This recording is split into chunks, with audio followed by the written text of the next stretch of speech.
আমাদেরই ছেলেপুলেরা, আমাদেরই ছানাপোনারা, পুচকে পুচকে, একটু বড় অনেক বড়, তারা সব এখানে অনুষ্ঠানে অংশগ্রহণ করবে। আপনারা সবাই তাদের ওই অনুষ্ঠান দেখবেন, কিন্তু তারপরেও শেষে আরো একটি দুটি নাচ, কবিতা আবৃত্তি, গান আছে। আপনারা শেষ অবধি শুনে সবাইকে উৎসাহিত করে তারপর এখান থেকে যাবেন। আর লাভ নেই, আমাকে একজন অলরেডি এখানে অনুরোধ করেছে সারা রাত প্রোগ্রামটা চালাতে, কারণ সকালেই অঞ্জলি তো বলছে সারা রাত যদি এখানে থাকা যায়। এই আর কি, দেখুন সেটা আপনারা আলোচনা করুন, যদি বলেন আমার কোনো অসুবিধা নেই, আমি অ্যানাউন্স করতে থাকবো।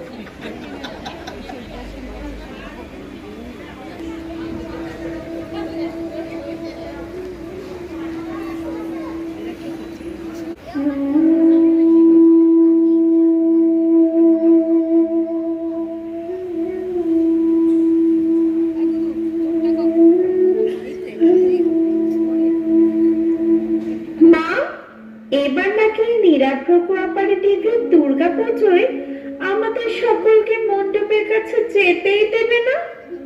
আমরা নাকি দূর থেকে দুর্গা ঠাকুরকে দেখবো। কেন মা, বলো না। হ্যাঁ রে মা, কি করবি বল। আজ 6 মাস হলো তোর বাবা বাড়ি ফেরেননি। এবার না হয় দুর্গা ঠাকুরকে দূর থেকেই দর্শন করলি। আচ্ছা মা, দুর্গাকে কি প্রথম পুজো করেছিল? কোয়াপার টিভির বুড়ো দাদুটা? না রে মা, রামচন্দ্র প্রথম দুর্গা পুজো করেছিলেন। তাই? গল্পটা শোনাও না মা, শোনাও না। শুনবি? আচ্ছা বেশ, শোনাচ্ছি। আজ থেকে বহু বছর আগে দুষ্টু রাবণ সীতামাকে হরণ করে অশোক কাননে বন্দি করে রেখেছিল। অশোক কাননে সীতামার অনেক দুঃখে কষ্টে দিন কাটত, আর সীতামা মনে মনে ভাবত কবে রামচন্দ্র তাকে এখান থেকে উদ্ধার করে নিয়ে যাবেন।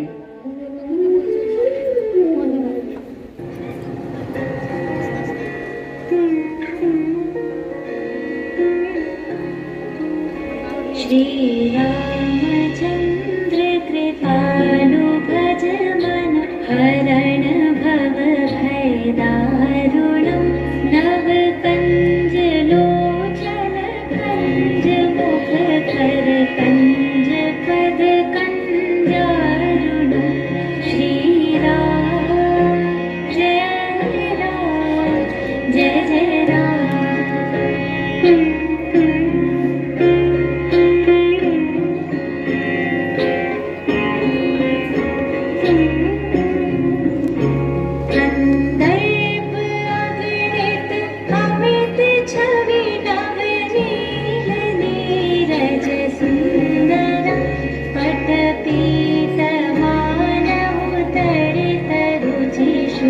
नौमी जनक सुतावन श्री राम जय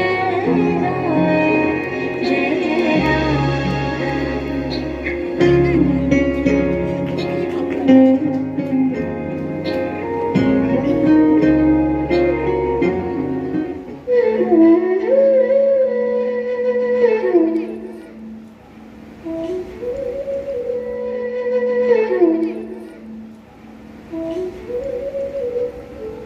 সীতামার তো একা একা অশোক বনে থাকতে ভীষণ কষ্ট হয়েছিল।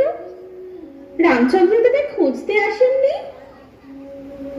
রামচন্দ্র তো শুরুতে বুঝতেই পারেননি দুষ্টু রাবণ বন্দি করে ছলনা করে সোনার হরিণ পাঠিয়েছিলেন সীতামাকে হরণ করে ওনার দেশ লঙ্কাপুরীতে নিয়ে যাওয়ার জন্য।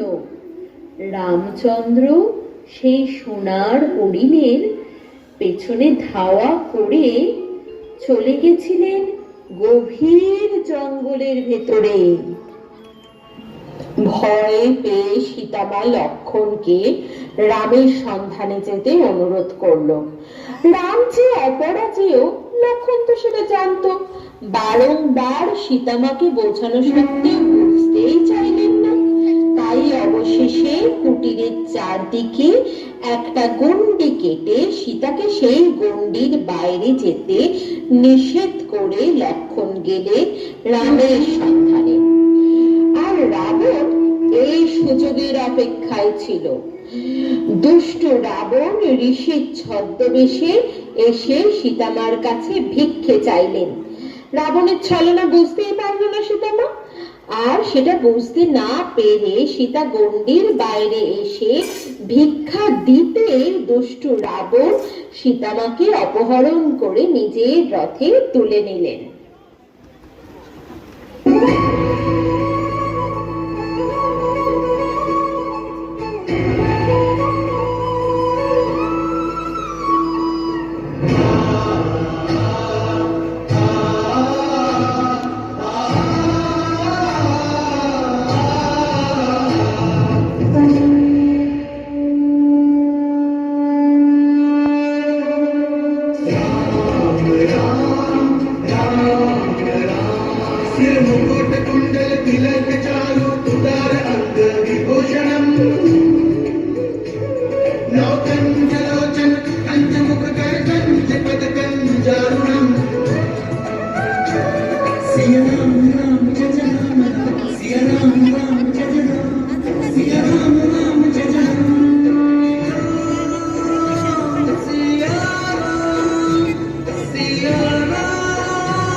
তারপর কি হলো?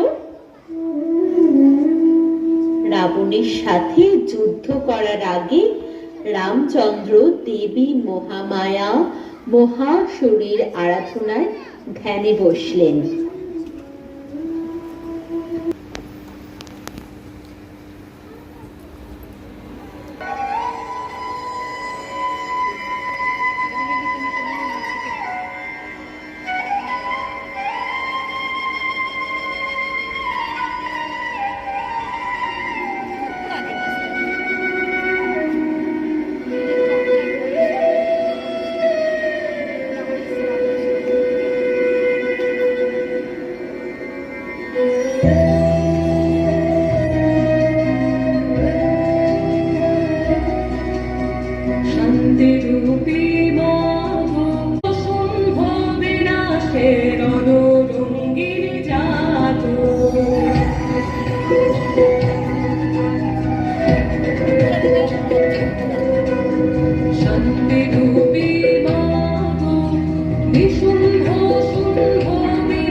মহামায়া দেবীর পুজোর জন্য লাগতো 108টা নীলপদ্ম।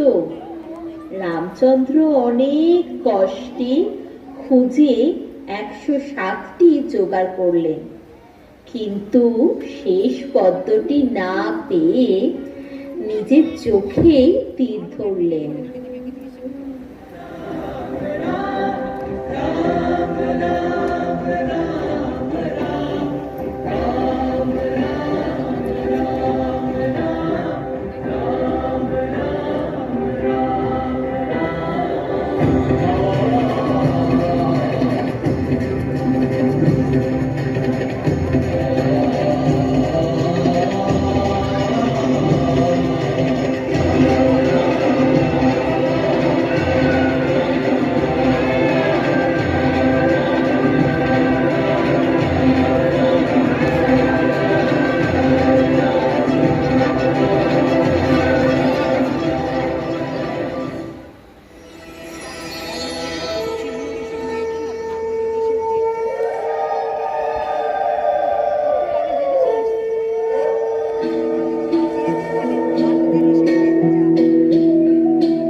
তারপর কি রাম রাবণের যুদ্ধ শুরু হলো? হ্যাঁ রে মা, সে এক ভীষণ যুদ্ধ। মা দুর্গার আশীর্বাদে রামচন্দ্র দুষ্ট রাবণকে বধ করে সীতা মাকে উদ্ধার করে আনলেন। কি মজা, কি মজা! দুষ্ট লোকেদের সাথে এরকমই হয়।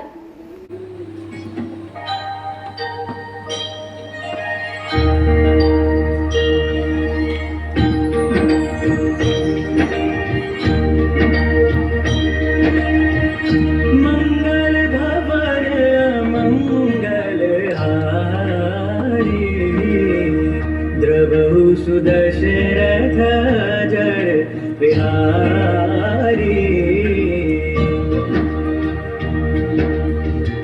सीताराम चरित अति पावन, मधुर सरस अनुमति मन भावन। पुन पुन के तने हो सुने सुनाए, यही प्यास बुझत न बुझाए। राम सिया राम जय जय राम। राम सिया राम जय जय राम। राम सिया राम जय जय राम। राम सिया राम जय जय राम। राम सिया राम जय जय राम। ওই দেখ, ঢাকের বাতি বাজছে, চল বারান্দায় গিয়ে দেখ।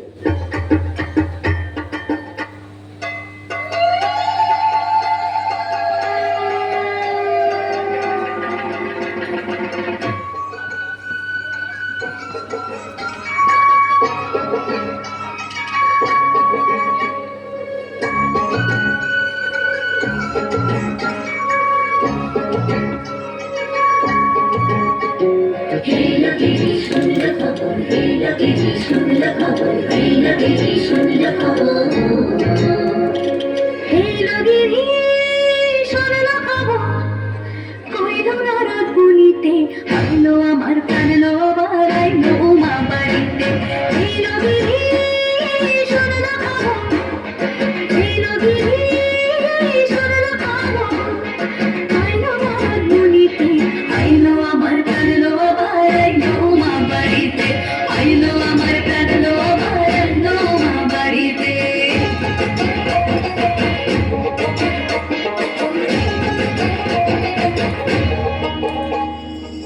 উড়ির আসে পথের পাশে তোলে কাশে ফুল হইল বাতাসে অলি ফুলের গন্ধে দিয়ে আগুন ফুলের বরণ গৌরী আসে আসার চুরি গাড়িতে আইলো আমার প্রাণ লো আমার আইলো মা বাড়িতে এই লগিরি শুনল খবর কইল নারদ মুনিতে আইলো আমার প্রাণ লো আমার আইলো মা বাড়িতে আইলো আমার প্রাণ লো আমার আইলো মা বাড়িতে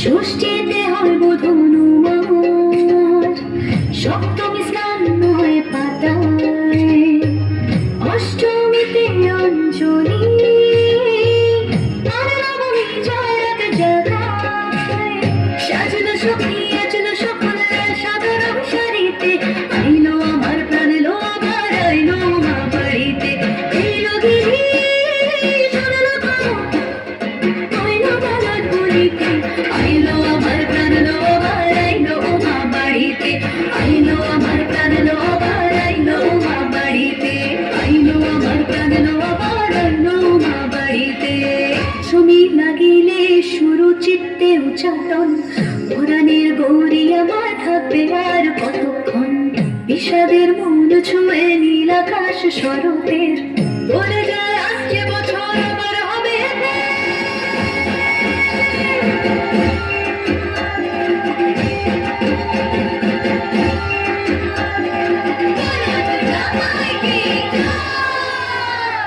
আর কটা দিন থাকলো মা বাংলা জোড়া বাড়িতে আইলো আমার প্রাণ লো আমার আইলো মা বাড়িতে এই লগিরি শুনল খবর আইলো নারদ মুনিতে আইলো আমার প্রাণ লো আমার আইলো মা বাড়িতে আইলো আমার প্রাণ লো আমার আইলো মা বাড়িতে আইলো আমার প্রাণ লো আমার আইলো মা বাড়িতে আইলো আমার প্রাণ লো আমার আইলো মা বাড়িতে যাই দেখিতে প্রাণ লো রে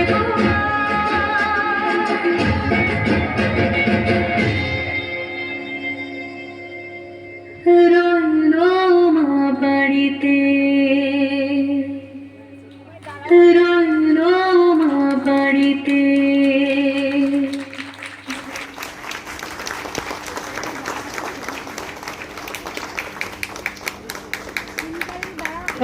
সবাইকে